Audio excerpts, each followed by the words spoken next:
আমাদের বাড়িতে যাচ্ছিলাম এই কথা যখনই ভাবছিলাম ভিতর থেকে তো আনন্দ লাগছিল, কিন্তু তার সাথে সাথে ভয়ও লাগছিল, কারণ সুস্থ হয়ে গেছিলাম আবার তার থেকে বেশি অসুস্থ হয়ে গেছিলাম। যে আমি কি আমাদের বেবিটাকে একটু কোলে নেব, তার মানে মন থেকে ভীষণই ইচ্ছা করছিল। আমারও পরে বলছিল যে আমার নিতে খুবই ইচ্ছা করছিল, কিন্তু ভয় পাচ্ছিল। এখন আমাদের বেবি করবে গৃহপ্রবেশ, আর আমার মা এখানে বরণডালা সাজিয়ে রেখে দিয়েছিল।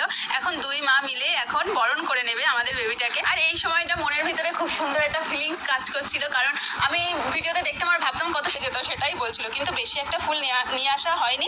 যেটুকানি কিনেছে আমি তাতেই অনেক খুশি, কারণ অনেক সুন্দর করে সাজানো হয়েছে। আর আমাদের বেবিটা আমাদের কাছে পুরো একদম লাকি চাম, মানে আমাদের বেবিটা আসার পর থেকে আমাদের জীবনটা সম্পূর্ণ পাল্টে গেছে। আর আমাদের বেবি আমাদের জন্য এত লাখ কিনে ভগবানকে এত টাকা রেখেছি, তার জন্যই মনে হয় সবকিছুই ঠিক হয়ে গেছে। আর ঘরের ভিতরে ঢুকতেই তো আমি পুরো অবাক, কত সুন্দর করে ঘরটা সাজানো হয়েছে, আর ওইখানে লেখা হয়েছে ওয়েলকাম বেবি। আর এটা কত সুন্দর ফুটেছেও, কত সুন্দর দেখতে লাগছে।